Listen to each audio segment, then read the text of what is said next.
Dear members of City Council, please attend the call meeting of the City Council to be held in the 6th floor conference room, 801 Crawford Street, 5 p.m. Tuesday, September 13, 2016, for the purpose of a public work session.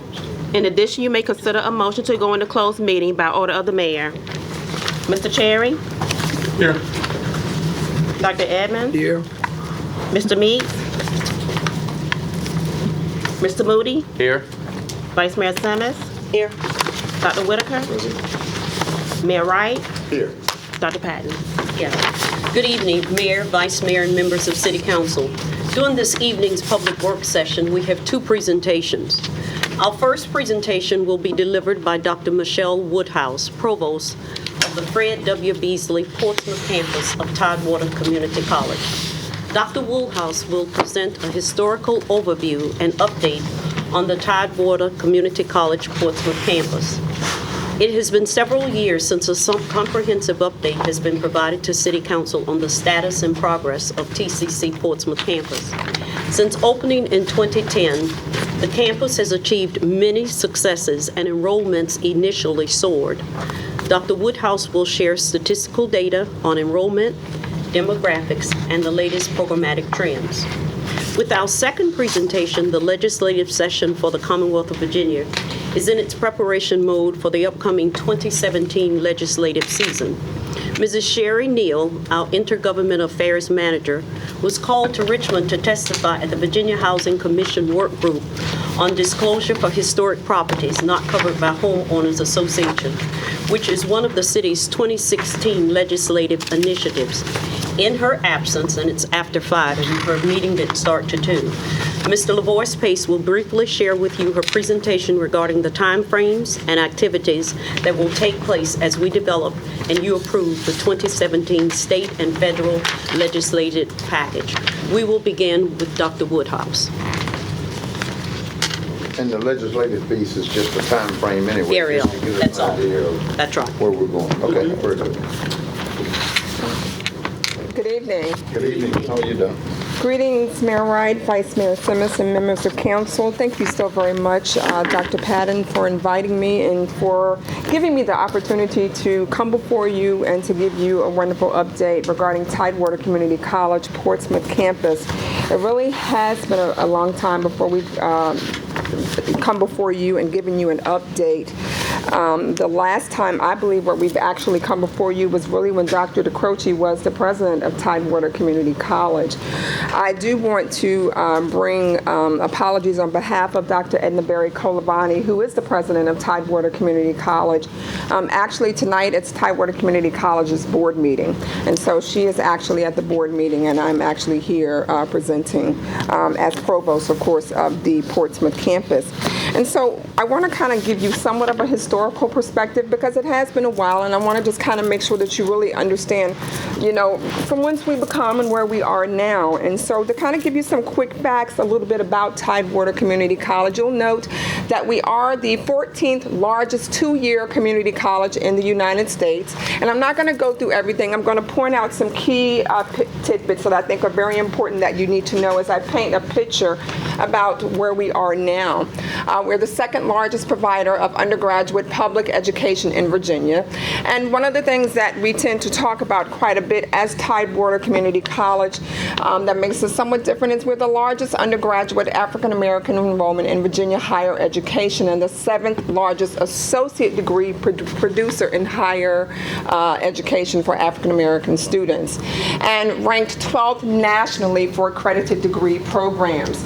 Among our students right now that we have in 2014-15, we have 39,530 students. That is a decline from what we have had. Our highest has been at about 45,000 students. And over the course of the years, as you'll see later on in the presentation, we have had a steady decline over the last couple of years. Our FTEs, which really probably won't be the most important thing to you, what you're probably concerned about is head count. FTEs really controls our funding, and that's 18,674, which too has also declined from about 25,000. This is the whole college, then? This is the whole college, yes, and you'll see the actual Portsmouth campus breakdown as we move further along in the presentation. As we go down, you'll see a little bit about cities of residence, and what that picture paints out to you is that 9% of the population from Portsmouth is what makes up the overall enrollment for Tidewater Community College. Next of importance would be about the average age of the student, which is 28 years of age, and then a little bit about the demographic breakdown of the 45% white, 34% African American, 11% minority, and then you'll see a little bit about the percentage who receives financial aid. I want you kind of to remember this quick fact, because as we move throughout the presentation and we get into the historical overview of the Portsmouth campus, it'll be interesting for you to see the comparison and to do the comparison and contrast, okay? The next slide is in your packet, and it looks like this. It's really it'll go right in order, and it really is a historical overview of the Portsmouth campus. The Portsmouth campus is rich in history, and if you don't know, the Portsmouth campus was really started by Fred Beasley. He's the person that actually wrote the check all those years to get the Portsmouth campus started, and it's important to always acknowledge that. And if you know anything or a little bit about the story, Mr. Beasley wrote the check was lost, and then we had to go and write the check again so that we can actually get things started again. But it was really in 1968, really when it was actually renamed the Fred Beasley Portsmouth campus, and to really better reflect the city. Another thing that I think is important to acknowledge is that in 1993, and you'll see this in the overview of the Portsmouth campus, the Women's Center was established on the Portsmouth campus to promote economic self-sufficiency for women. This is still a very important and thriving center that we have today. It's located in our Student Center on the campus. The Visual Arts Center, a staple in downtown Portsmouth, opened in 1995. This state-of-the-art high-tech facility offering degree programs in graphic design and studio arts with over 2,000 square feet of exhibition space opened in 1995. In 2003, the State Board of Community College granted the conceptual approval to actually allow to begin the development and the discussions for the relocation to the Victory Crossing Business Park. And one of our largest gifts at Tidewater Community College came from the Beasley Foundation to establish the Beasley School of Nursing. And this program is very important to the Tidewater Community College Portsmouth campus because this is the program where we have seen our largest growth, where we have been able to really build foundational programs and expand our largest areas of enrollment growth is around this particular program. Construction began in 2008. We successfully relocated and opened, began to move in 2009, but opened the doors to really the citizens of Portsmouth in 2010. We opened the Student Center in 2012. In 2014. And we also began the partnership with the YWCA to offer affordable quality child care in 2014. We have child care in the Student Center. And as you'll go through the pages, it'll talk a little bit more about some of the academic programs that we offer. The newest one that I'll just talk a little bit about that's new on the horizon is our new cybersecurity program, which is going to be up and coming. And you know, that's the new buzz, and you all hear about it now. Everybody's talking about cybersecurity. And what we're going to be doing is partnering and trying to start a cybersecurity pathway with IC Norcom High School. That's going to be crucial, of course, in this day. You know, everybody, we just had our big data breach. Everybody knows about it. We just experienced that at Tidewater Community College. It's crucial that we are on the forefront of this. We have been named a cybersecurity center, Tidewater Community College, and we just want to stay ahead of this. And so we want to partner. They have a new principal at IC Norcom, and he wants to work with us to partner to move this initiative ahead. But we also want to offer this to our students as well at Tidewater Community College. Again, if you look, you'll see some things about our partnerships and some of the things that we are doing at the college. So to just continue to tell you a little bit about some of the highlights and some of the things that we're doing. The Portsmouth campus is a very unique campus because when the campus opened, it was really inundated with students. And many of you all probably have heard me talk about this before. I mean, they just came in through the doors. I mean, just in droves of people. And the unfortunate thing is we really had to work to put a lot of services in place to meet the needs of the students. Really, they were just not prepared for the influx of the students, and really the services were not there. If there's anything that probably I am known for throughout TCC, the Portsmouth campus is known as the campus for services. We are the service campus, and I believe very strongly in that, and I don't back away from it. We just recently did a study of the 4 campuses, and I did not include this map in the presentation because it's just so extensive and you just kind of would be looking at it. But they did a really kind of a look at all of the campuses to really see what was being offered and what would help students. Our map was so massive to show how it was able to partner and work with students, and our map was very detailed in all of the intake processes in which we work with the student from beginning to end.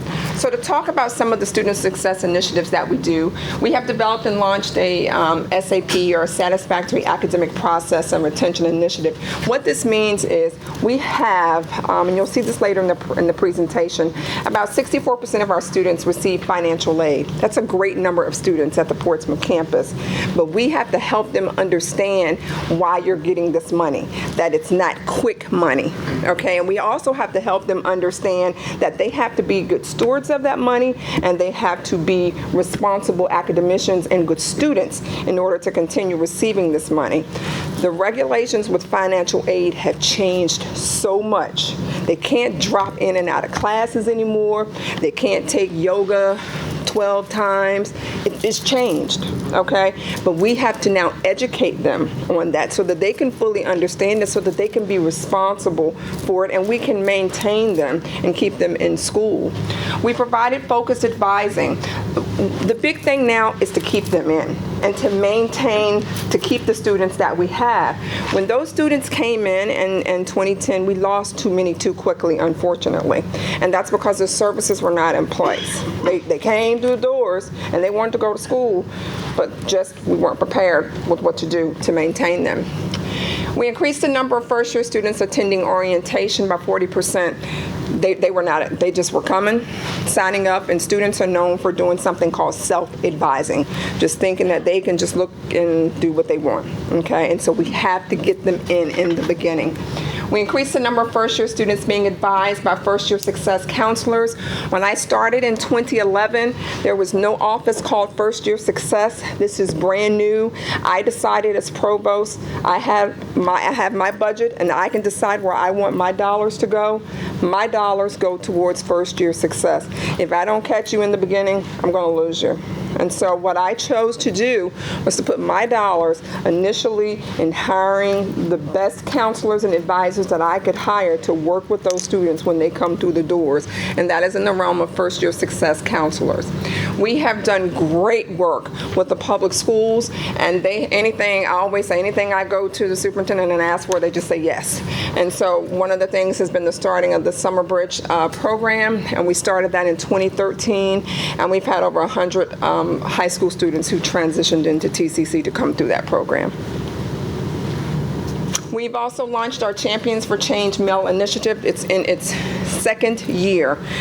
We started this program really at the height of all of the tragedies and things that were happening, and really looking at everything that was happening on the news, looking at the things that were going on in the city, and our students were coming to the campus angry. And it wasn't about race, it wasn't about, we didn't want it to be about race. We wanted it to be about men to come together to talk. And we wanted them to have a place, and we call it a man cave. And we have a place where the men can come, and we have Mr. Ron Peterson from Chick-fil-A who volunteers his time to come in and work with those students. And they need to be able to talk it out instead of going out on the streets and getting in mess. And if they know me, they know I don't allow a bunch of mess. I don't allow negative energy on the campus. And so if we're going to deal with it, we're going to deal with it in a positive manner. And so Katina Barnes, who is my director of the Student Center, we came up with an initiative called Champions for Change Male Initiative. And it's a positive way to allow the men to talk.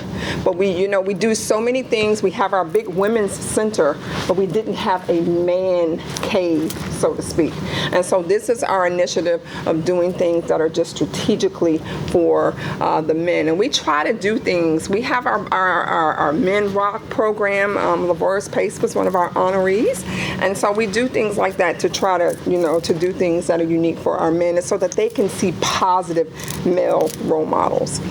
We've offered over 200 real talk sessions to students, again, just to keep it real, to keep it open and honest, and have that communication with them and to get them to come in. We have career fairs. We want them to get jobs. We have transfer fairs because we want them to go on to four-year institutions. One of our biggest initiatives that we started 2 years ago was Dress for Success and training. What we learned is that they were unsure about how to go out and get that job. And one of the things that TCC really hasn't had is we don't have a career office on campus, and we don't have a really streamlined career office. And as we're getting ready to go through our accreditation visit, which is coming up in October, our QEP is involved, or it is engaged around careers. And so one of the things that we started to try to get the ball moving was doing a whole career exploration and Dress for Success to prepare students on how to do their resume, how to dress, how to look, how to talk, how to have, to do the whole etiquette training, that whole thing. This was huge, and we didn't have any clue that it would take off to the magnitude that it would. We asked for donations. Certainly, we were very specific in the types of donations that we wanted from faculty and staff, and let me tell you, they just came out in droves. And so now we have a little store on the campus where students can come and get clothes and things like that if they have an interview, and it's just blossomed, and it's been really, really a good thing to help students who just don't have the means to get that nice interview outfit or, the shoes and things like that. Our Young Explorers Camp started in 2015, and this is for middle schools. This is a busy time in the summer because in July we have the Bridge program, and then we have those lovely middle schoolers who are all over the building, and they always ask for more. Can they stay longer? And we're like, no, we love you, but middle schoolers are busy. But we have really had a fun time with the middle school camp, and the whole intent is really to expose them to the opportunities and the careers that are offered at Tidewater Community College. And they learn a little bit about CSI. They learn a little bit about things that are offered at the Visual Arts Center. What else do they do? I think they do nursing, they do business, and they do a little bit of everything. And so that's been a real positive experience and a real positive program as well. Some of our academic initiatives, we have increased the number of CTE programs leading to an industry credential. You all hear the governor, you all hear his, everyone talking about industry credentials, pathways, workforce, well, we have to stay in line with that as well. This is big. And what we want to do, and what our big push now is to ensure that the graduates who graduate from our CTE programs, we want to ensure that they're graduating with credentials that will help them go out and to get a job. That's the most important thing. But what we're learning with our students is before we can get them there, to get to that point, we have to get them interested to want to stay long enough to even get to that point. And that's a crucial component that we're working with. Our nursing national exam pass rates has increased to 84, almost 85%, and that's very good for us. The national nursing exam it just gets harder and harder. This is just an unbelievably competitive, rigorous, hard program, competitive admissions. And it's one that we have to really be at the top of our game at all times just to maintain accreditation and just continue to stay at the top of our game. The number of students enrolled in our first college program has just increased since 2012. We have over 220 students that are enrolled in our first college program. It's one of the things that I'm just overwhelmingly proud of. We have just actually just done a complete change of the program. It's now going to be called the First College Academies, and it's a 3-tiered program where they will be coming in now starting in the 9th grade, and they will have the option to pursue different pathways. And the intent is so that we will have more students who will now not just be taking classes in the 12th grade that will transfer. We want more students to be simultaneously working towards a degree. Because what the literature is showing is those students who take those classes in the 12th grade, they don't always work to make sure that those classes transfer. And then that's a waste. We want them to have the degree so that they will take those classes farther along with them. Our Norfolk Naval Shipyard is another thriving program for us, and I'm proud to say that we have also worked very, very hard with Norfolk Naval Shipyard to double those numbers. They kind of pick on me because when they come through and they say, I always say, what do you need? And they say, blah, blah, blah. And I'm saying, okay, we'll find a way. And my deans and everyone look at me and they're like, well, we can. I'm like, yes, we can. We'll find a way. Yes, we can. And we make it happen. And in return, that our enrollment has increased. It's a positive partnership. When that enrollment opens for them to take applications, they get probably 3,000 plus applications, but in the end, they end up only hiring. I think this time around in the new class, unfortunately, they couldn't get as many to pass the background check as they needed, so they only were able to bring in about 130. But the next class that will come in, I believe in October, will be bigger with about 150 apprentices that will come in. And now with our new maritime welding, our maritime welding students who finish will actually be given somewhat of a priority, as long as they can pass the background and so forth, to be given somewhat of a priority to be considered or interviewed for this program as well. I talked a little bit about the dual enrollment academies. We have a new transfer agreement in studio arts with Paul D. Camp Community College. A lot of the students of Paul D. Camp want to pursue the arts, but they can't do it because they don't have any type of center. So now that they can transfer directly into us, we have a new pre-art therapy program, and of course our new maritime welding pathway for the dual enrollment students. Some support initiatives outside of the classroom, of course. We have to bring in all types of representatives to help with the financial aid.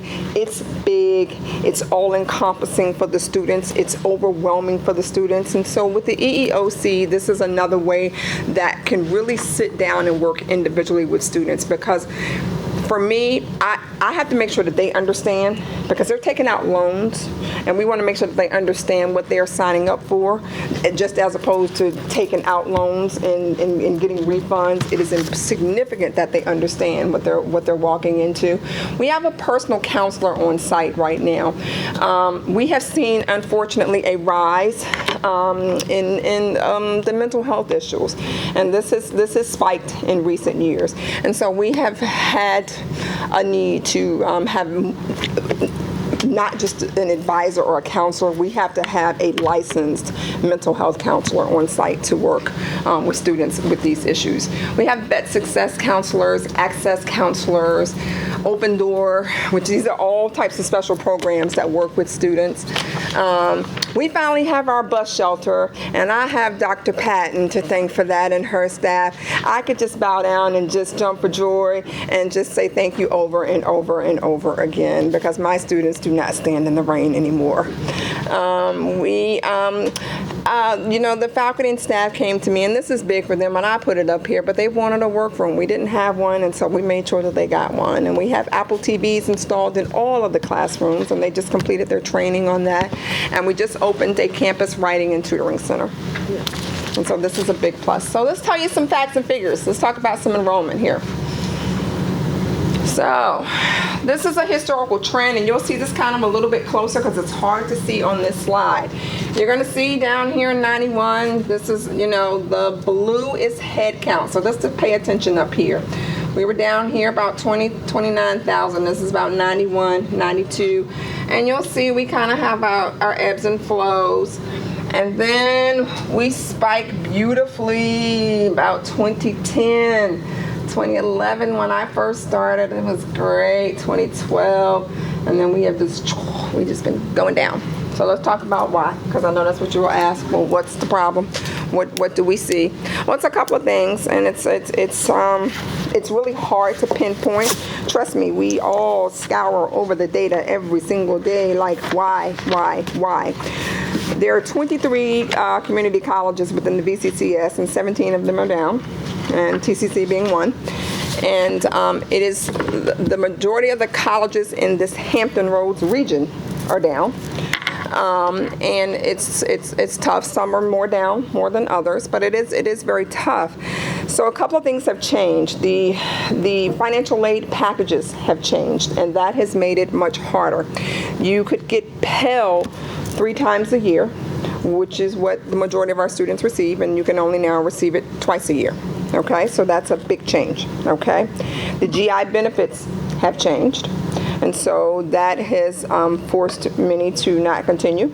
But the other thing that we are starting to see is many, as the community colleges are their best when the economy, unfortunately, is bad. And now that the economy is a little better and people are going back to work, okay, people go back to work and they're not, readily coming to school. Okay, but the other thing that we're seeing is an interesting trend, and that is in the high school students, is they are going to 4-year. And that is a big trend that we are just noticing in the data. And we are having to take a look at that because what is happening is 4-year is changing their admissions requirement a little bit. Okay, it's a competition and it is a business for everyone. Okay, and so therefore, just everybody, has to do what they have to do to get their students, and so I can never speculate on what anyone does to accept their students, but things are different for everyone, and so it is very tough for everyone, and what people have to do to get their students. You just saw what happened with ITT, and so everyone, just imagine, everyone is pouncing on those students, and that's mainly what those students. They were mostly in baccalaureate degrees. Okay, so it is very tough. Let's talk about the profile of the Portsmouth campus and the Portsmouth student. And what you'll see here with this data, this does not include the Visual Arts Center. So when you look at this annual head count, it's not indicative of including the Visual Arts Center. Okay, so that's why that number's a little bit smaller as well. Okay, so if you just focus on 2014-15, our annual head count was 10,956 annual FTE there, full-time to part-time. I want to take you down because what I often focus on a lot of time is the male, female, our white, African American, and other. So a couple of things that I hear oftentimes that I have to dispel quite frequently. I hear so often is, oh, that campus is all black or it's all African American. And I have to point out very clearly that no, that is not the case. And I hear this just in students' chatter because this is how students will talk. And that's not, the case. It's, as you can see very clearly, the percentage of the breakdown and the male-female breakdown, that's almost staggering to me sometimes, but that's the data. That tends to be the trend across all of the colleges. As you can see, predominantly day. Majority of the students come during the day. And look at the percentage of the students that we receive that are on financial aid. And there you go. You'll see the majority of the students are 18 to 24-year-old, and the average age, of course, being 29. Let me go to the next one. And when you look here at the enrollment, you'll kind of see we had our biggest spike right here in 11-12. Went down a bit, and we're our lowest here. And it'll even be a little bit lower this year. And this is at all of the campuses, okay? It's tough. When you look at, one of the things that we look at is we're looking at the census data, and we're looking at what's happening in the communities, and that troubles us a bit because in some of the communities, the communities are going down, and then some are going up. And it's almost like an anomaly that we are struggling to try to figure out. Go to the next one. And this is a little bit about the Visual Arts Center. Again, they actually had their spike here in 2012-13. And so this number is added to my Portsmouth number to give the annualized enrollment. Okay. And then let's see, Portsmouth Campus Focus. So just to talk a little bit about where we're going, and then I'll open the room for questions. Some things that we're focusing on, of course, first and foremost is our focus at the college right now, of course, is to maintain the students that we have, and of course to continue to hone in on strategic enrollment management initiatives, as everybody is. To continue to ensure that our nursing first-time pass rates will improve to stay above 80%, to increase our pathway options for our students, to increase industry credentials obtained by our students, because that's very important to ensure that they're able to be successful, to increase programs offered where students can obtain industry credentials, to increase program completion rates, of course, the retention, to align our student-centered curricular programming, to implement our cybersecurity. And one of the things that we're going to be looking is to develop and implement a community advisory council. One of the things that we've looked at recently is ensuring that the programs that we develop and that we launch are tied to the needs of the community here in Portsmouth.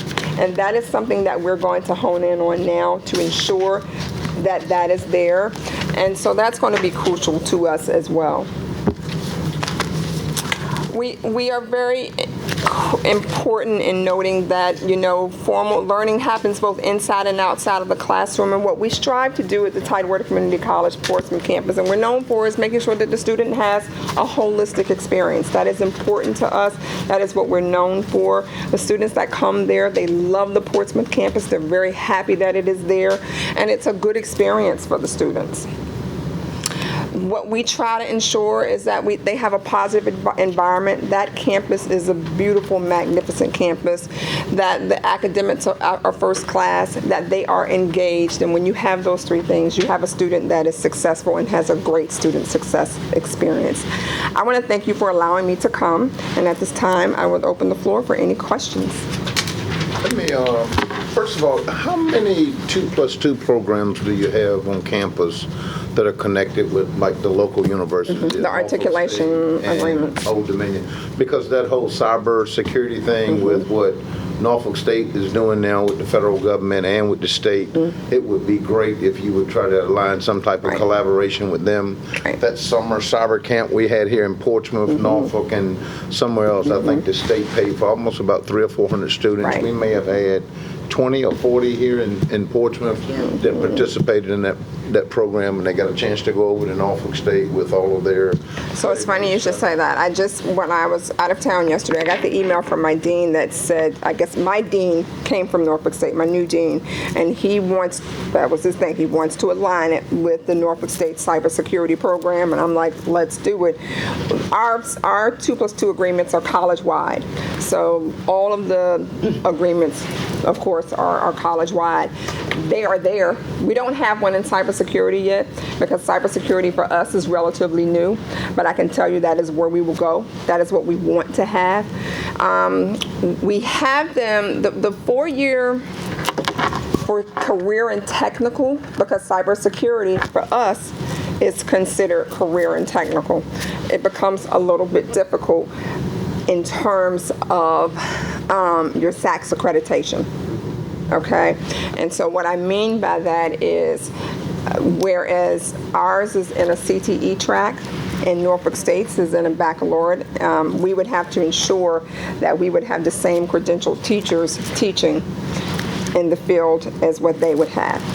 Okay, and that's, so the 4-year gets a little different when it comes to that. And so what we would be So desperate right now, they're not looking for 4-year folks. They just need certified folks that can Right. get in there and help them. And I think that was what Right. the governor was stressing. That can be good and bad. I mean, good for employment, but Right. eventually you want to have that degree. Right. You don't want to deter them from No. going and doing that. So, No, but I can tell you that is the direction we are moving in, and we want that. They need that, we need that, and it's a win-win for both sections. Yeah, Vice Mayor. Just a comment, a nice comment I heard Saturday. I ran into 3 young men at a downtown coffee shop, chit-chatting, said they were all, so they just moved here. They're all in the apprentice school Nice. at the shipyard and going to TCC. Excellent. They were all from out of state. They were all living in one lived in the Governor Dinwiddie, and the other 2 lived in the quarters. They thought all the apartments were, we think they're all for the Navy, but they're not. These guys were all, 2 were from Pennsylvania, and one, I don't know where the other one was from. Yeah, they bring them in. They just thought the whole downtown was cool, and Right. school was neat and That's nice. easy to get to. Nice. They were very That's good. complimentary, and they had no idea who I was. That's nice. I was just a old lady at the We coffee have an shop. awesome group, man, this year. This For that new apprenticeship group. program, y'all partnership is about 30 years old now? Yes, this I mean, is a it's been going long, on it since started I- out where they went to school actually at the Norfolk Naval. It's going back and forth, but this program just continues to strengthen, and we continue to build and add on to it. It's right in our back door, and whatever they want to build, we build. And we continue to strengthen it. And our new component now is electrical, and that's the new component that we're adding on. Dr. Woodard? Yeah, I just want to commend you, Dr. Woodhouse, for the excellent work you're doing there, particularly with the First College dual enrollment program. Thank you. I have personal experience with that with my children. The 9th grade initiative that you mentioned, when will that commence? That is starting, it will start this upcoming cycle as we get ready to take in first college students. We actually have students right now in the cycle that are with the 9th graders starting in 9th grade, but it hasn't been formalized. And so what we wanted to do, the program has gotten so big that we wanted to formalize. We are actually hiring a position who will now oversee first college and all dual enrollment. And we haven't had that initially. This is brand new for us because the program is so big. And so we will now have a coordinator over first college and dual enrollment. And so it will be just a much more formalized case management approach, especially when it comes to the 9th graders, because they'll come in on a cohort model, and they will start actually this upcoming January. And so we have some right now that have been moving through the cycle, started 2 years ago. It really kind of kicked off when we had our first graduate, and we got so much kind of press about it, and we had a lot of parents that were calling and wanted their students in. And as it just continued to grow, what we did was we formalized the pathways. And so now what we're doing is we're doing the presentations to the middle schools, prepping parents so that they're informed and they'll know exactly the rigor that will be expected, the classes that their children will be expected to take, and what the grades are that they'll be expected to maintain. Because if you're starting in the 9th grade, the rigor is completely different, and the expectation is completely different that you'll be expected to maintain and handle. But we accept students right now in January if they're willing to start with the rigor. But the acceptance process and what they go through to come in at the 9th grade is a little bit different as opposed to when they come into first college. And how will that be funded? How will that be funded? When you start, that's a good question. Now, I hope I say this right because I'm speaking without my dean here. When you start in the 9th grade, you pay full price. I mean, you pay the full amount of tuition because you are not dual enrolled at that point.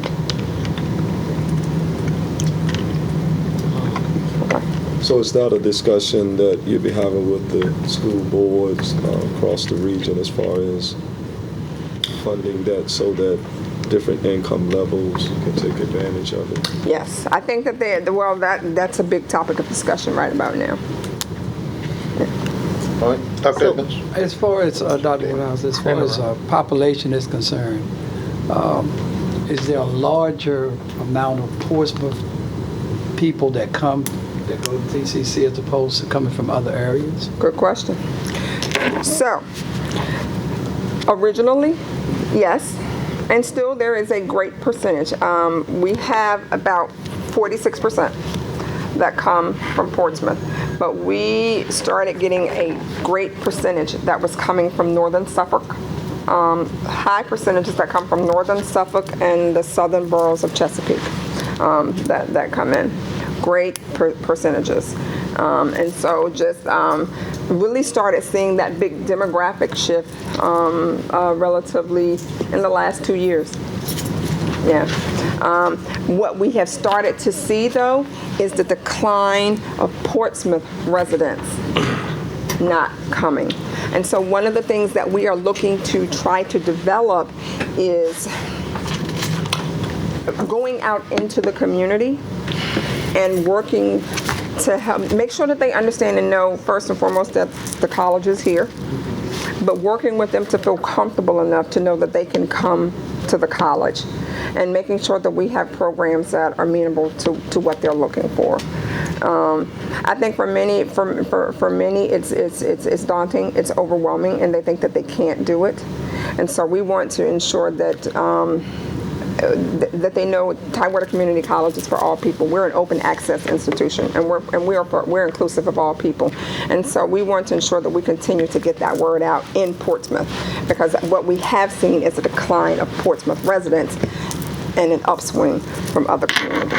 Okay, what about the veteran and the military community? Our veteran, Active and veterans. both areas have declined, and that's across the board at all of the campuses. Thank you.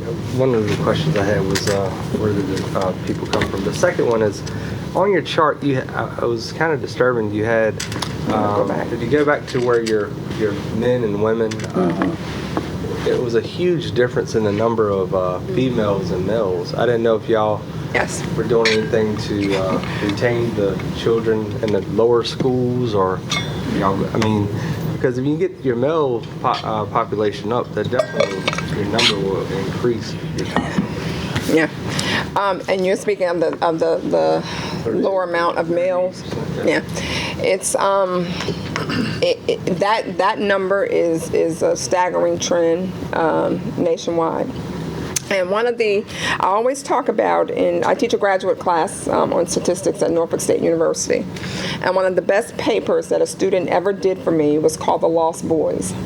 And what the student was researching was the decline of the male generation and determining what can be done at the elementary level to begin to save.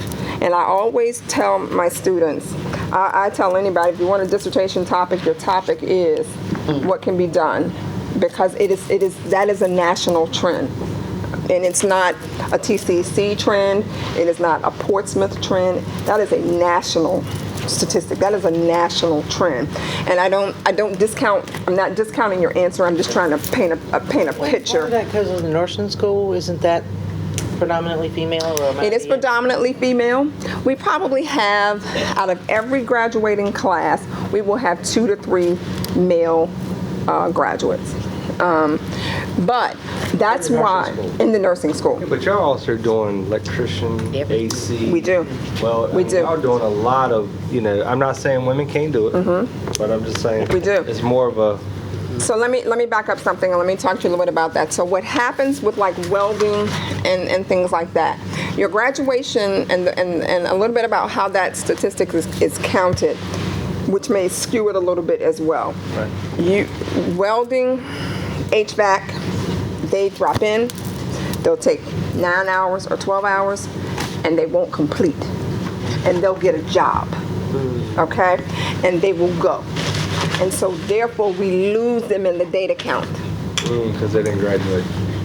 And they weren't able to be completed in the cycle count as to how the data is calculated. And so that doesn't help.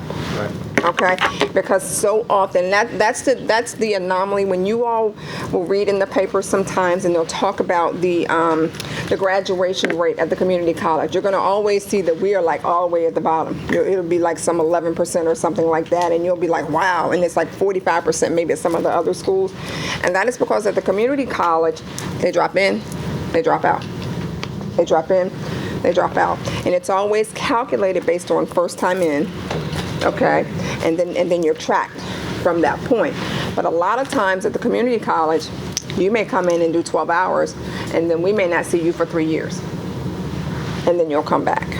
And that tends to. Businesses are encouraging them to do that for job placement. Right. And so they come with the whole intent of getting a job. That's right. Not completing a certificate right. or an associate's degree. And so that might be some stat you might want to show that shores up what it is you're doing there, because that's a huge component. Most folks are trying to work. That's right. And so if I need to take a class, then sign me up so I can get a job. And the way we show this is it's our iPads, and this is what we have to report. This is kind of the way we have to show it, and so it is important. It's just the way it is, but it still is a national trend. It still is a decline in the male enrollment. When we look at our graduation data, it is still a disparity between male and female.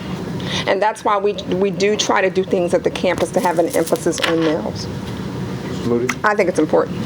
With the decline in enrollment, what's being done? I know the marketing campaign a few years ago, from here you can go anywhere. Right. But it looks like to me that some of these programs, particularly the vocational programs, maybe the people who could take advantage of them aren't aware. Right. And where is that initially started? The guidance counselor level, at the school level? But, you mentioned that 46% enrollment is between the 18 and 24, but when you add the 25 and higher, that is actually a larger percentage. So where is that being geared towards increasing the enrollment? The marketing? Yeah. Okay, so let me make sure I'm understanding your question. Where is the marketing campaign? Yeah, how are you going to reverse the decline in enrollment? So the marketing campaign, really, one of the big changes at the colleges, the marketing campaign really comes from the district, and the marketing campaign really focuses collectively on what we can do to, of course, increase enrollment across the board at all of our colleges. And the direction that the college has chosen to go in, of course, is to work collaboratively to increase.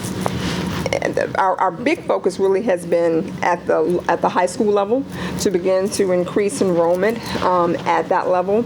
We have career coaches in all of the schools that work very, very hard to increase the enrollment at the schools and to make sure that we work with the schools to get them on the pathways.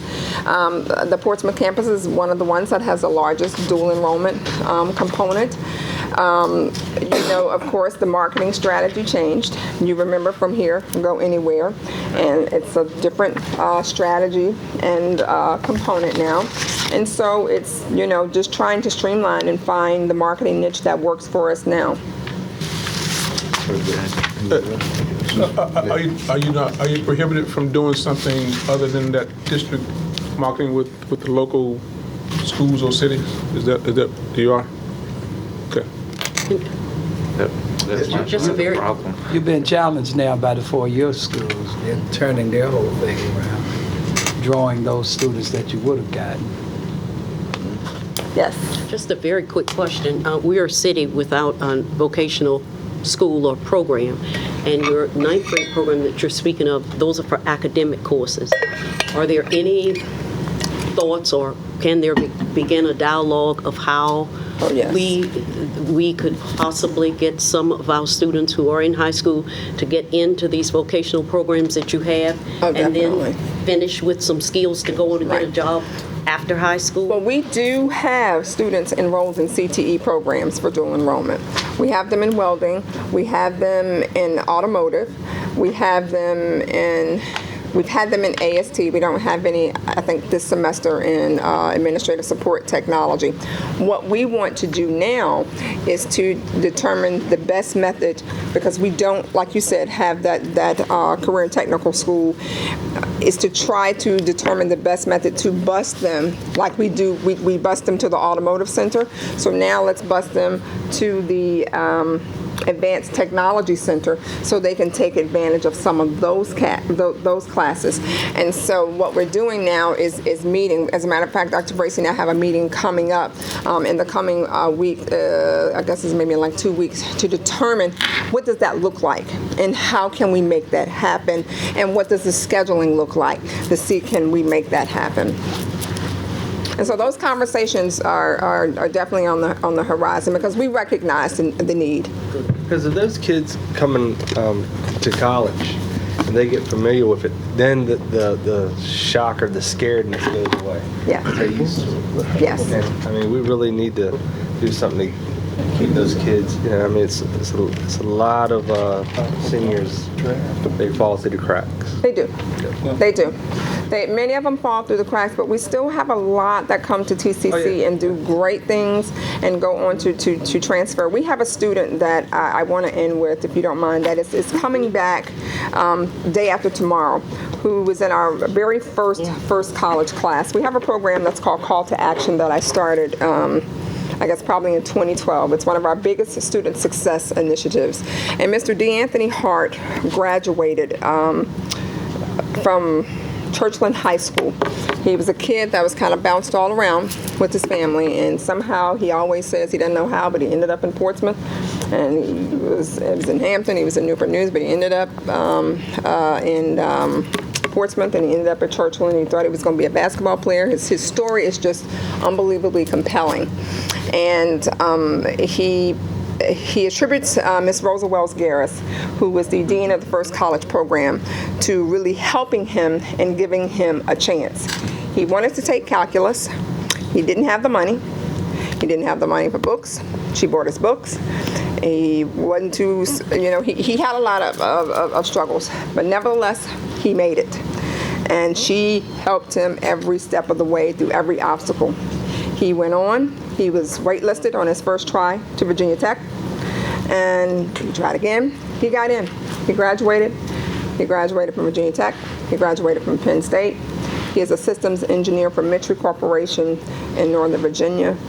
This young man is stellar, and he was in our first class of our first college program some 12 years ago, and he is coming back day after tomorrow to be our call to action speaker for our students, as well as the Portsmouth public school students will be coming to the campus for our annual rally.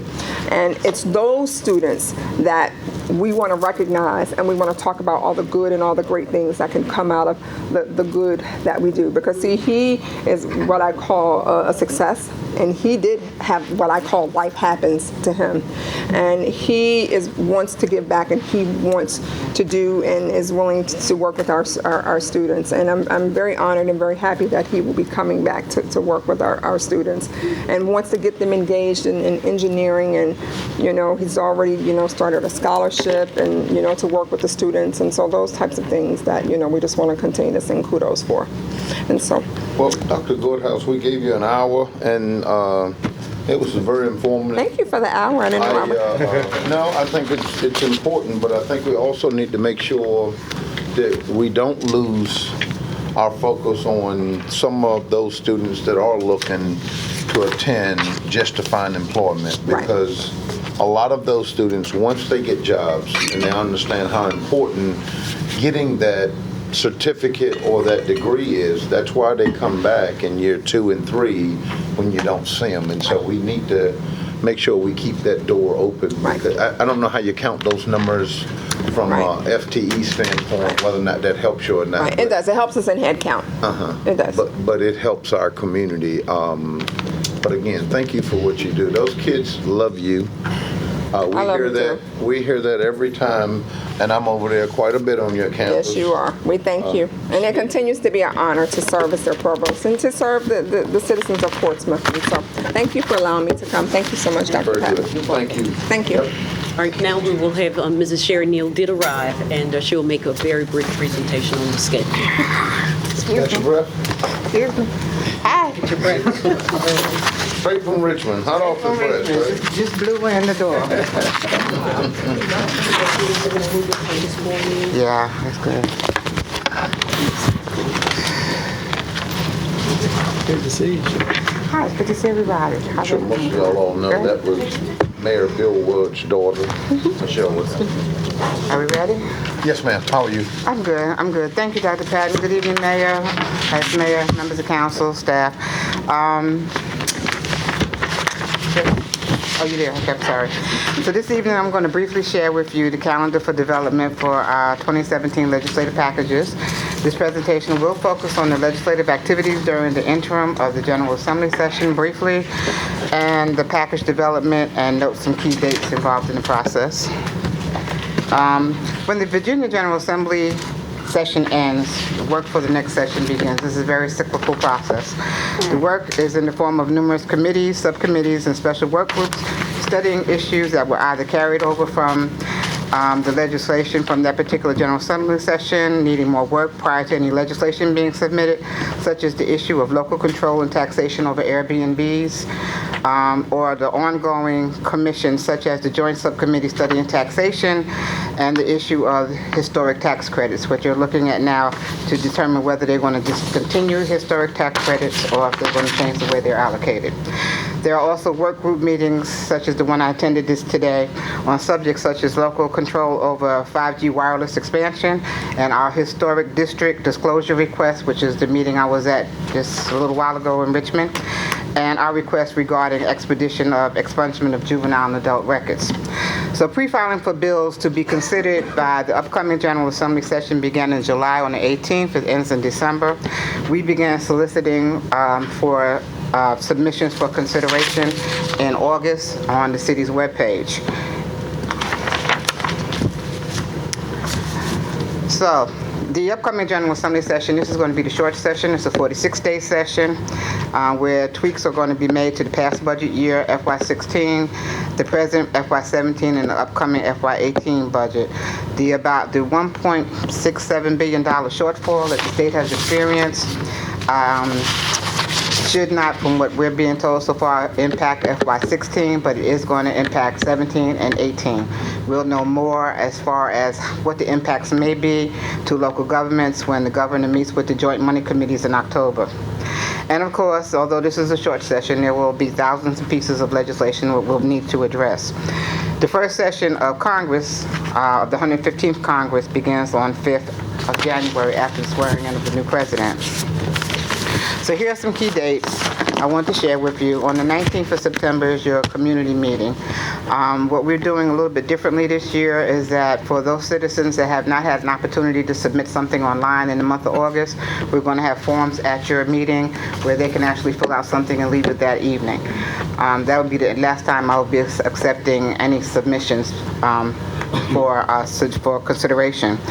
Once I've completed reviewing all the submissions, conducting necessary research, and vetting the issues for their viability, I'm going to come back before you on the 11th of October with our suggested proposed legislative draft for your discussion and your input. Following that meeting on the 25th of October, we're going to have our joint meeting with our delegation to present the final draft and hopefully adoption by council of the packages that evening. And then, of course, November 8th is the election of federal and local elections. And of course, with the new elections, we're going to have newly elected officials at the federal and local level with different public policy initiatives that will be needed. And that concludes my presentation. And if you have any questions, if not, thank you. It was good seeing you guys again. Absolutely. The 11th, that's where we can make the suggestions for, Right. I mean, if you have something prior to that, I'm open. You can just send it to me and I'll put it in the pot. But yeah. Okay. Thank you. And Mayor, Thank you you. can see that this is an accelerated schedule because we only have one meeting in November, and that is later than the time that she is to have the legislative package to the state. Okay. All right. Very good. Thank you. Yep. Have a good evening. Now, Mayor, we had just a schedule for a quick update on a few projects since we did not do it last week on engineering. Okay. And Mr. Wright will do that quickly. Good evening, Mayor, Vice Mayor, members of the City Council. I have a couple of updates on a number of engineering projects. I'll start first with the seawall replacement. Crofton Construction Services has confirmed the order of the H-piles and sheet piles. Materials will be delivered in October. Construction will start upon delivery of those materials. A survey of the buildings along the seawall corridor south of High Street will start this month and be completed within 2 months. This survey is necessary to develop a baseline for the vibration monitoring and for the work that's going to occur in that area. The design for the remaining area of the seawall is continuing, and we are continuing to seek alternate sources of funding for the remainder of the seawall project. City Park boat ramp. Early Marine is currently working on the boat ramp, and they expect completion of the new boat ramp by the end of September. By the end of September? Yes. Both sides? Both sides. Okay. There this morning and saw them digging up the retrieve side. What all are they doing? We're taking that whole Yeah, we're taking the concrete design out and redoing the whole bed? We're taking out the concrete mats, and we're going back with reinforced concrete aprons. Just concrete, not all the other stuff. Correct. No mats. Okay, And that whole project should be done September? by the end of September, weather permitting. They lost a week with the storm, a little bit more than a week. The storm. 2 weeks away. I noticed he had this false wall behind him that he was working. How is that keeping it tied up? Because I'm sure it goes around it, but... You pump it out. Okay, so that's what he's... I didn't hear a pump. I just saw the wall, and I was trying to figure out how was he maintaining that dam. But, okay, anything else? Yeah, the fishing pier. The fishing pier at City Park was inspected August 31st. Passed inspection, met all requirements for specifications. The ribbon cutting ceremony is scheduled for September the 19th at 10 a.m. Fishing from this pier for the public will be free because the fishing pier will have a license from VMRC. Pokey Smoky, H&B Railroad started those repairs on September the 7th. That project will take approximately 45 days to complete. The train is scheduled to be What are we cleaned. doing to the tracks? We replacing them in its entirety? No, we're not replacing them. We're fixing skewed cross ties. We're replacing some defective track gauges. We're doing some repair and realignment of the track where it's jumped out of the track and got skewed. So what does he got, like a fixture walking all the way around, making sure you're keeping the right span? He's got a backhoe in. He's got some gauge rods, some survey equipment, some leveling equipment, and so he's gone in there. I think it's last Friday when I was on site. He had a couple sections of the track in that first curve that he had taken out. He's working on the track bed, fixing the rail ties in the bed, and straightening them out so they can so the train can travel along the track. He's replacing as necessary, but most of them modifying. Realigning. Not replacing any of the track. He's just realigning where it jumped out of the track. As the track expands and contracts, if you don't monitor it, it'll pop out of his bed. And so that's what happened. And so at every place where it curves, it's popped out of the bed pretty much. And so he's got to take that piece apart and reset it basically. Is that because... Go ahead, Bill. Almost the same question. Is that because the gauge was wrong on the track or the train? No, it's just, it happens. It's a metal track, and so it's going to expand and contract with the weather. But it's always done that. So, But it requires maintenance, routine maintenance. This same company does the same thing for all the tracks at Busch Gardens. so there was Similar nothing wrong with the gauge of the train versus the track that was there?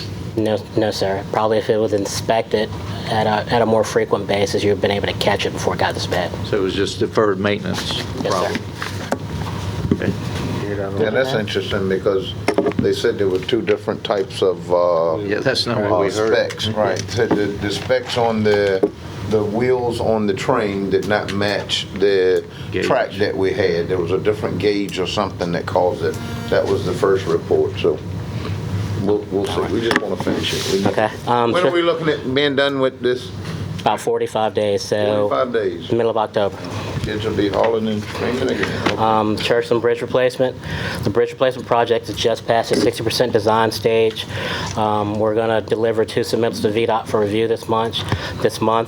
The value engineering study with recommendations for the next step in the design and the right-of-way package. Concurrently, we've completed the environmental assessment and we'll be coordinating permitting with the appropriate agencies. And just as a reminder, this project replaces the northbound span, incorporates a protected multi-use path, and makes upgrades to the southbound bridge span and some other related improvements. The estimated cost is $35 million, and final plans and approval from VDOT are anticipated in November timeframe. Construction, we hope will start in the spring. It'll be a 2-year construction process. And the last update for the Sportsplex. This month, construction will begin on the structural repairs for the gymnasium, the Sportsplex, and also for utility upgrades for the proposed recreational area. Units yet? Excuse me? Are the units up in the overhead? The units are not on the overhead yet. The next part about that is that the interior renovations for the gymnasium, that project's currently out for bid. That will be the first piece when that project starts for the gym renovation. Is the installation of those So we bought all rooftop those units. AC units, and they've been sitting out there now for months. Yes. What was the logic behind getting those things sitting there doing nothing?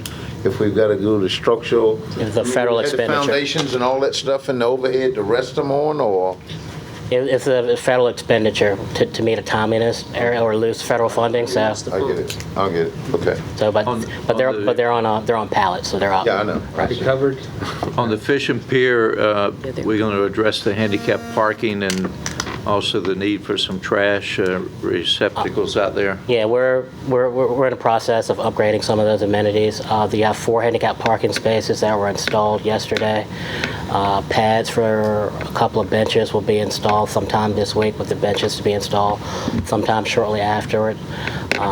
They are looking at getting new trash receptacles in. Actually getting a water source a little bit closer to the pier so they can wash it down, and we're also investigating outdoor lighting. And restroom facilities. That I can't speak to. We have 2 porta johns for right now. Okay. We would have to come back and Get it develop up and that. running, and then we'll Yes. we'll beat it to death. That's Yeah, not- Dr. Whitaker. We received a letter from one of our local organizations commending council for actions taken for clearing the drain in Old Town. I didn't get to read through all of it, but were they suggesting that because of that there was no flooding during the last incident? I don't know what they were was flooded. suggesting. We are just now on a more regular basis cleaning drains. Right. And the week that not the hurricane, but the tropical storm came, Right. just 2 weeks before that, we checked all the drains. So they checked them again because we knew that, this what we thought was going to be a massive rain event. But they just sent a thank you because they saw the work and the people out there doing something. But the issue was still there.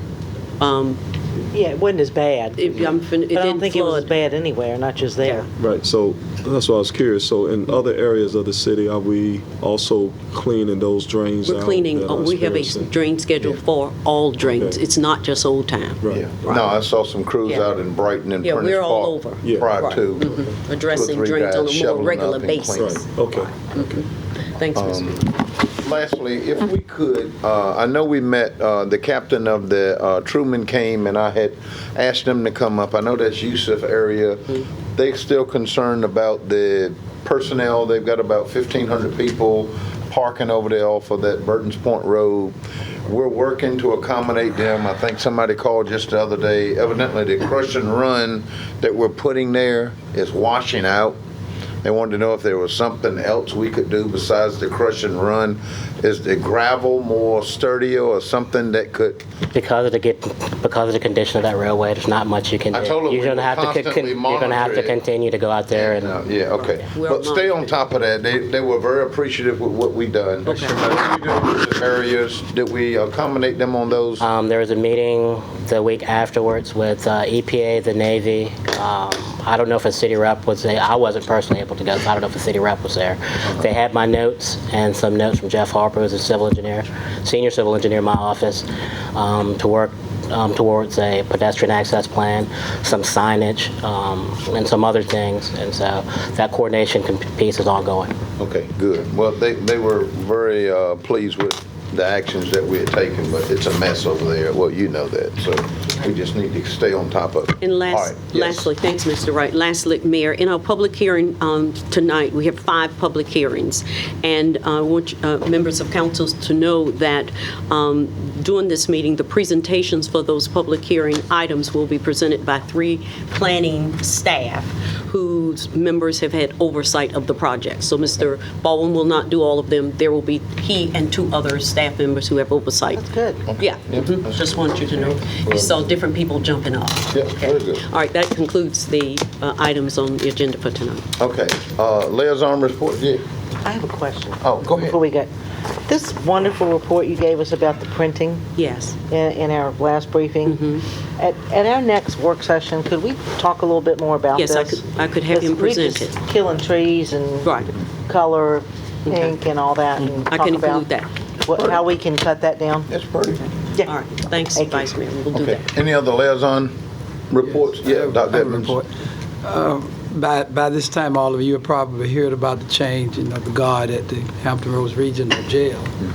Well, we had a call meeting, and I was at that meeting.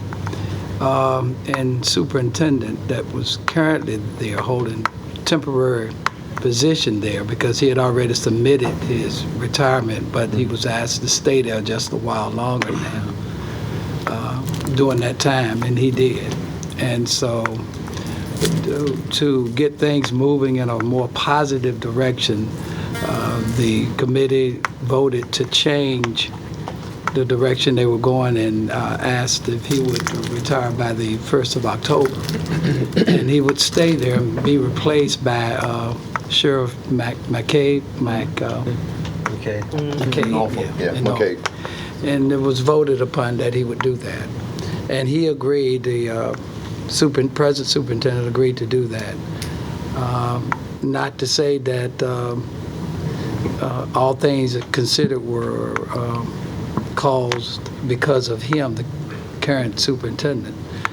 And so they're going to start establishing a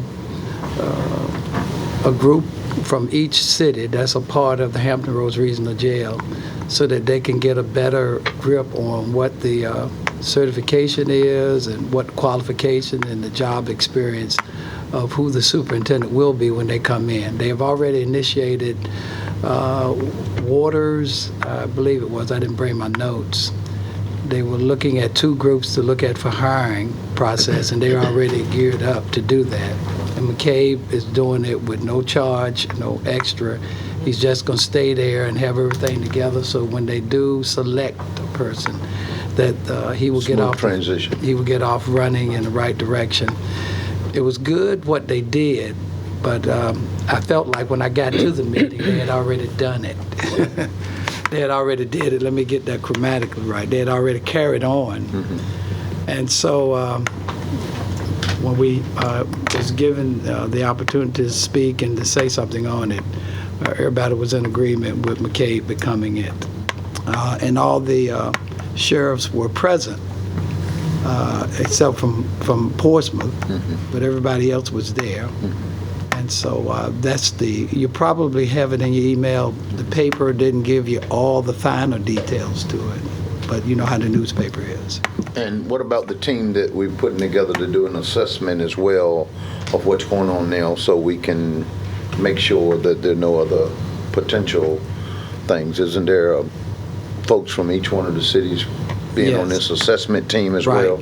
Right. As well as doing the search? Right, as well as doing it, so that they too would have a grip on what's going on. Okay. All right. No, I think that's great, and I don't think nobody blames Dave. But again, when you're the head and you're getting this type of thing, some changes need to be made. Thanks, Bishop. Anything else? Okay, we got the motion to go into closed session. I think there was the piece on GPDC. We got a motion to go into close on that, but I think there were some open issues there, and I want to make sure, Mr. Attorney, that the piece that was discussed in open, that we do something to make sure that we close the loop from open. Should we do that, or should we go right into close? The issue is you've got some things that were brought up in open session about GPDC, about getting all that data and providing it to us because of this potential dissolution of the business and all that. What can we tell the public prior to us going into close for some matters that we should be discussing on close?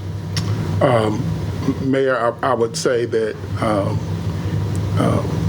prior to the filing that's been made public, I followed through as council had indicated, made contact and had a discussion with counsel for PRHA.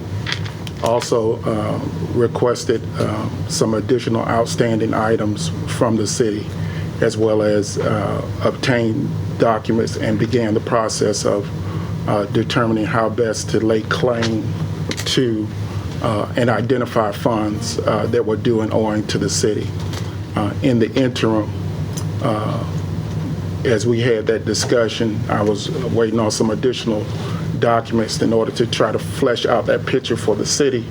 And then we had the filing by Mr. Tench with regard to that matter. And so that sort of changed the process in terms of where we can go and or should go. I get that, but still, the Portsmouth Partnership is the third wheel in this, and we have been asking for information. That is not closed session stuff. What is the apprehension, and why have we not received the information from those people? I can't answer that, Mayor. I've made. Are they responding to your requests? They have been responding. I've gotten some responses from them. I've gotten documents in over a period of time, but I can't say I've gotten enough to complete a picture in our search of both city documents as well as requests. I can't say I have a complete picture. We do have some information, but I can't say we have a complete picture. My concern is, again, having the complete picture. That is not a closed session issue. We should know all of the finances, all of the property, and all of the numbers, how this stuff is divvied up and what happens with this What the person. lawsuit is? Yeah, no, don't you need to know what you're fighting over? You don't even know what you're fighting over because they're hiding it from you.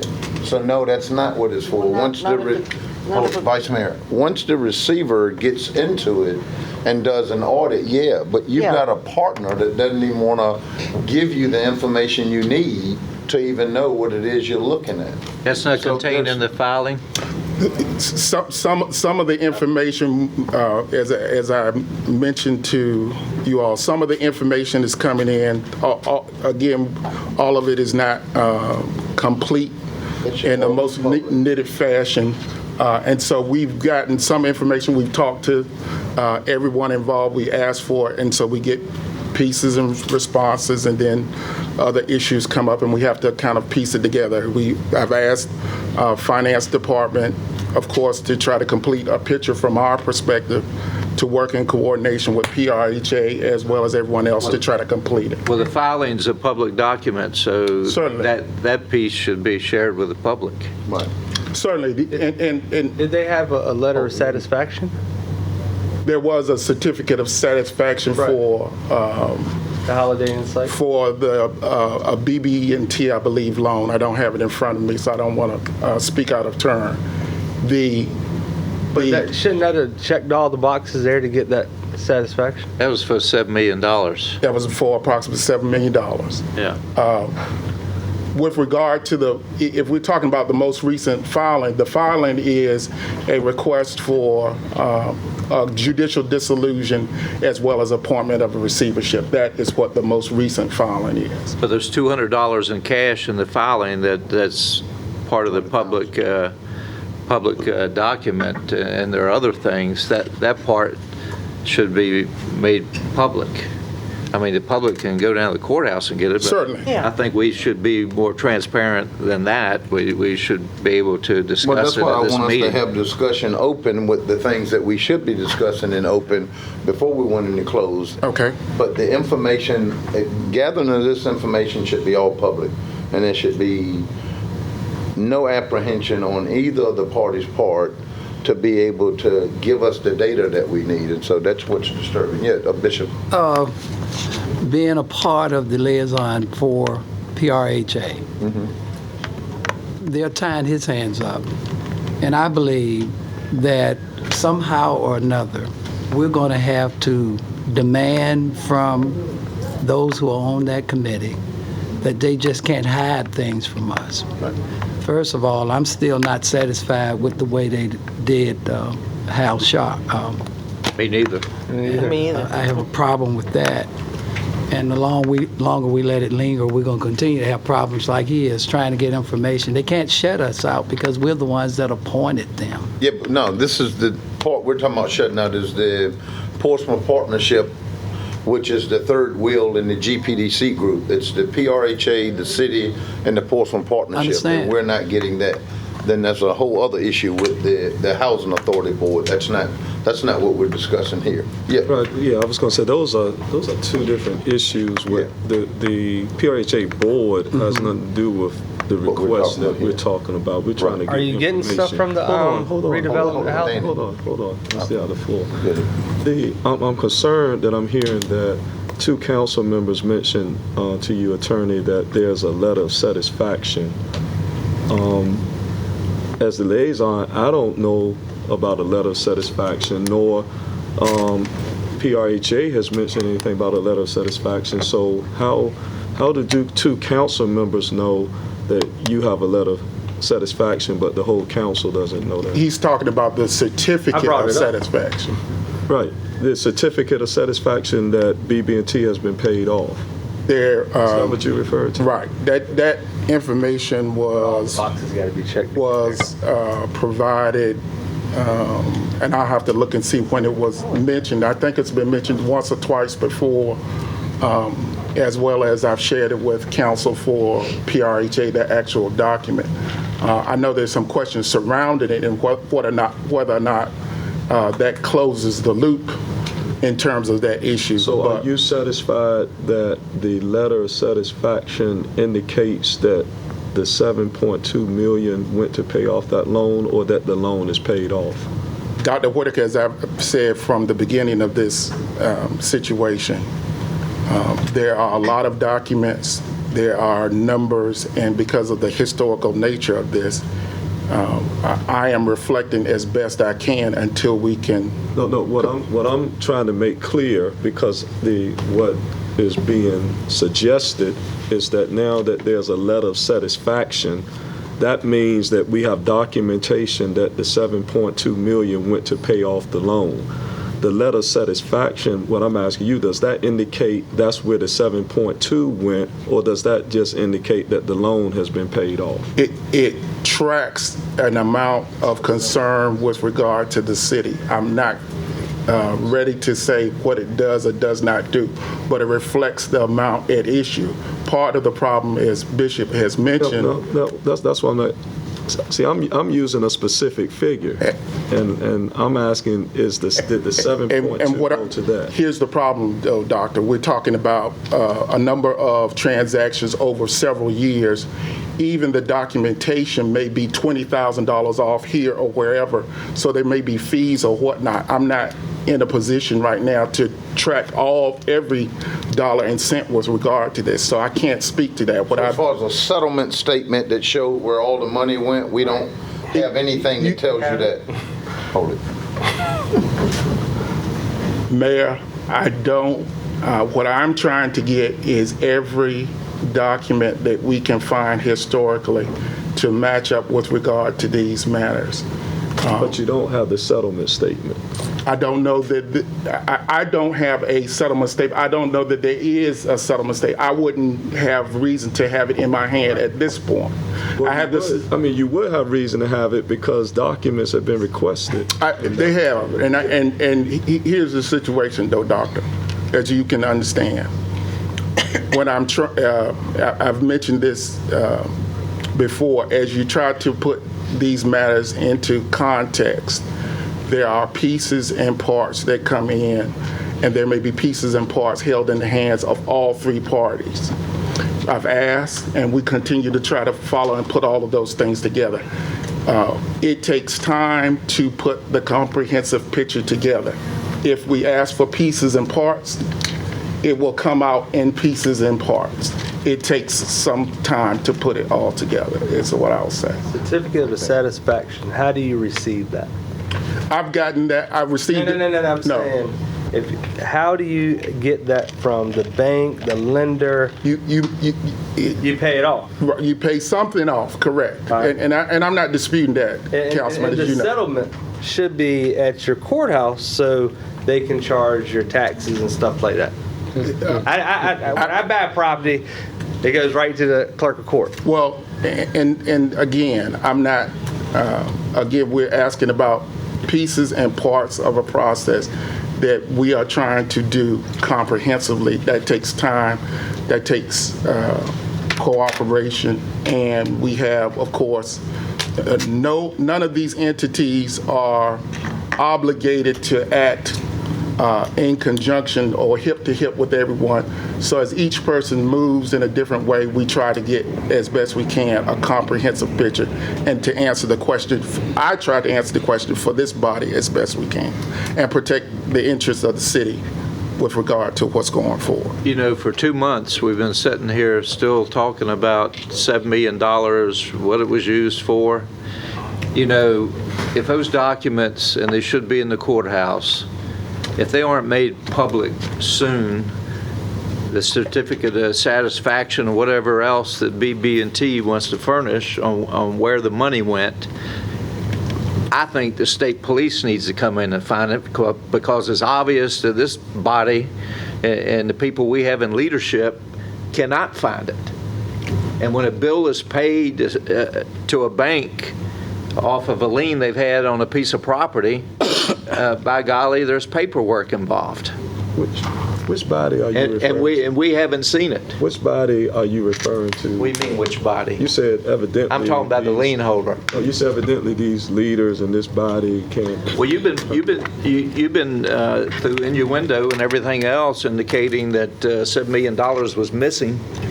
And the reporter in the Virginia Pilot, I don't know if she's here, after I asked the attorney twice on have we checked with BB&T to find out if the loan's been satisfied, we didn't, but she did. So maybe we should hire her. Well, maybe the law firm that handled the closing, Cooper, Spong, and Davis, I would think they would be able to hand it right over. I think so why does the attorney need to go to the courthouse? Because you didn't trust their paperwork. You wanted to see it from the lien holder. When the law firm has the document. You didn't trust their paperwork. You wanted to see it from the lien holder. The courthouse is the same document. Yeah, it should be filed in the courthouse. So, okay, that we're talking about just that one specific. What about the other public assets and all that we asked? You're still piecing that together? We have a list of properties that are currently held by GPDC. We have understand, they put that in the paper. I'm saying all of the transactions since this group has been put together, we need a comprehensive list of everything that this body has done. We have from the first one, whether it's Mid-City, whether it's Roger Bounds, the Woodworth Building, the Woolworth Building, there should be a folder with all of those things in it that we need to see. Because again, remember the other concern is who has the skin in the game. Right. And we got documentation of PRHA providing funding as well as the city, but we don't know yet and haven't seen anything that shows the Portsmouth Partnership has put any money in. I've made the request for all of the documents, Mayor. Okay. And that is still outstanding as well? Yes. Okay. Are you getting pushback from the housing authority? Because obviously Bishop made a comment about it, but it wasn't addressed. I would say that I had a conversation with their council a couple of weeks back. I followed up with an email about a week ago, but I haven't heard anything since we had a discussion following the last council meeting, the day after the last council meeting. Well, we need a joint meeting. We need to get all of these players in one room, because this thing, we got to bring this thing to some type of closure. We can't keep waiting for months and months. And anyway, what else is in closed session before we go into closed? Let me just say this, because I've been to the PRHA meetings. Bishop hasn't been able to attend. No, they changed the time. The last couple, right. And so what our city attorney is trying to get, so is the counsel for PRJ. They're both trying. It's not this picture of they're working against each other. I just asked. No, I just want to make sure that's clear. Who is the counsel for PRHA? That's what I want to make sure that. Eric Moody or Verbena Askew? Well, Eric Moody is, as you know, is the legal counsel as well as Judge Askew, and so that's their contractual issue. But what I'm saying is that there is no antagonistic relationship here as far as getting information. They're both trying to get the same information. So Dr. Whitaker, able. who are they trying to get it? Who are they not getting it from? Same entity. The Portsmouth Partnership. It's the same entity that unilaterally dissolved the organization with the Articles of Dissolution, and also has filed the complaint, which is why I sent the email I sent regarding why were we trying to enter into an agreement with a body that has not been cooperating with us. Shouldn't it be some type of documentation? Oh, I thought you were done. So I don't know what this is for. So with this filing, where do we go now? What are our options now with this filing? What happens? I would leave that to I think you're asking a legal counsel. question. That's closed session. Because if so you're saying that they're not giving up any of the documentation to answer any of the questions that the mayor has. Right. He's saying he's not getting it. In the meantime, time is going, and That's right. and nothing's happening. Right, and in the meantime, the complaint has been filed, and there was a consent. That's why I was asking, why are we trying to consent with a body that is not working with us? It was saying we would try to consent with, if we're going to try to freeze it, consent with the body that is working with us. Gotcha. Mr. Meeks? When I was a liaison for the Housing Authority, they were very detail-oriented. It's hard for me to believe that they have no paperwork on any of this stuff that can help us either force them to give us the paperwork that they have. The partnership? The partnership or whoever. When I was the liaison for 2 years before, y'all pushed me off for 2.5 years. But they were very detail-oriented in everything they did. And I mean, so it's hard for me to believe that it's no records out there, and they don't have nothing that we can get this thing jump started with. I just, it has to be some historical files or some data or something. I mean, everything's electronic.